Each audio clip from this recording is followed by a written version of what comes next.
he made us have sex with them and with other guys, and he's done it with other people. I don't know, I just don't like him. We found out she had been defecated on, that it was smeared all over her body and put in her mouth. The children have to live with this for the rest of their lives. It will never be known whether or not the children were actually molested or whether they were led to believe they were molested. The parents have to live with this, and there's nothing that I can say or anyone else can say to make them feel better. We did the best job we could do with the information that was given to us. Emotionally, I'm very distraught. I think we'll see that most all of us are very distraught about this whole thing. I don't know what it's going to do to my son. You know, we've spent many years bringing him through therapy so he could handle it. And now he's going to have to look at this whole thing again, and it's going to be very detrimental. Well, I'm still in shock. I think it's starting to wear off a little bit now. But when I first heard it, I just didn't believe it. I thought somebody made a mistake. When this all first broke and my daughter was talking to me about what happened to her, it was really, really tough. A lot of sleepless nights and a lot of questions and just trying to understand what had happened. Well, the jury is working with a standard of proof that is not necessarily the real world. I know my children were molested.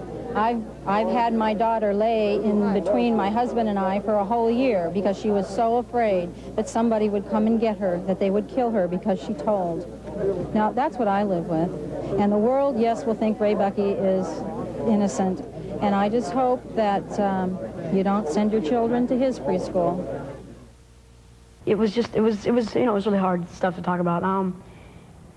You know, groups of kids were taken to various places off the campus of the school, and where various acts were committed. I really, you know, hate to get into the details because I've done it so many times. But I don't know. It's just that once we were taken away, the acts were committed.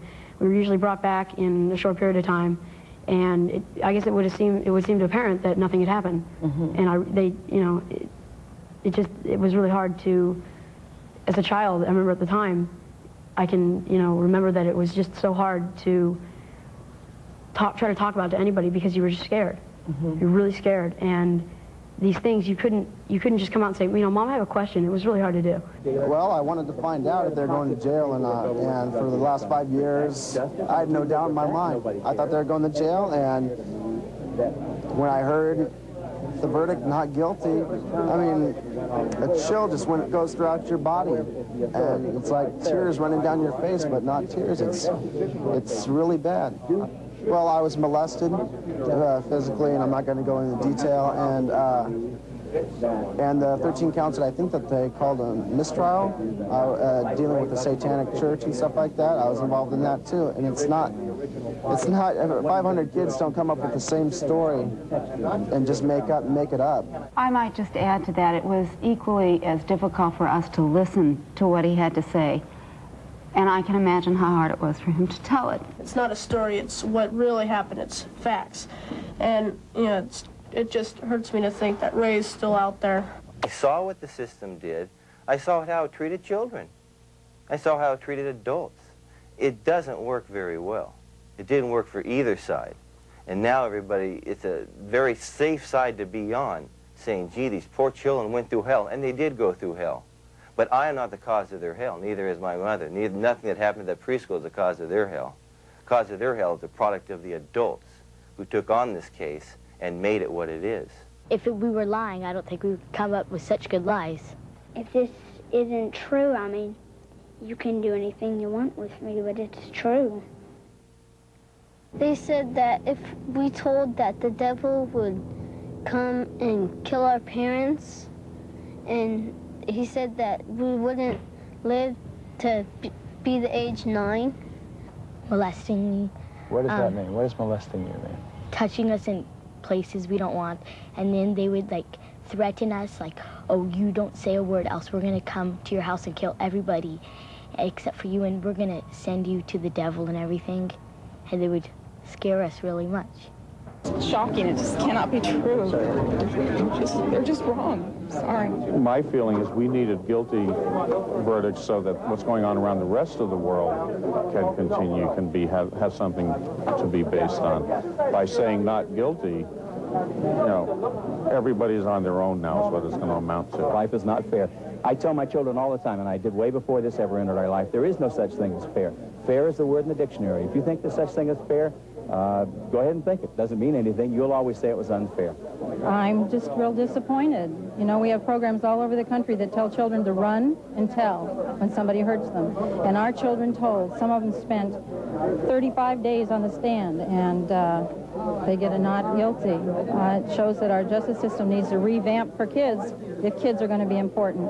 One of the things that somehow we failed to impress the jurors with during this trial was the level of fear that these children experienced and still do experience. The University of California has just completed a longitudinal study on this population, and the most significant piece of data from that study is that many of these children, 6 years after the trial and significant number of years after the experience, still suffer from abnormal levels of fear about whether or not the world is a safe place to be, about whether or not they are going to be safe, about whether or not their families are safe. And really what happened at the school involved terrorist tactics against the children. And they really did believe that they might die and that their parents might die. And that fear and that feeling of powerlessness is still there for many of the children. Did you ever believe that, Brian? Yeah, at the time I did. The system worked well for them. They were lucky, and I hope to God that that none of us ever hear anything in the future about either one of them molesting children. These people are not quite all on kilter.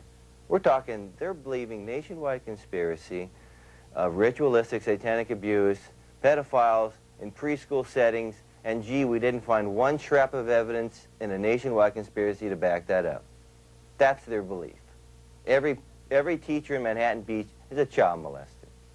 Every preschool that was ever closed with allegations, is a conspiracy of child molesters. You listen to them, and they're talking witch hunt. That's plain and simple. That's what they're talking. Daddy was heading the meeting, and he wore a Real Life's baby foot around his neck. She says they each drank the blood, and then they all hurt me. Said, how did they hurt you? She spread her legs and pointed to their crotch and says, right here. Jimmy talks about having a gun held to his head, about being shown a skeleton, about having to touch the skeleton. He has drawn pictures of a child being sacrificed. He's talked about animal sacrifices. He's disclosed molestation. The stories are so outrageous, and I am such an honest person, I assumed everybody would believe me. And to this day, I'll get in the middle of a story and I'll think, they're going to think I'm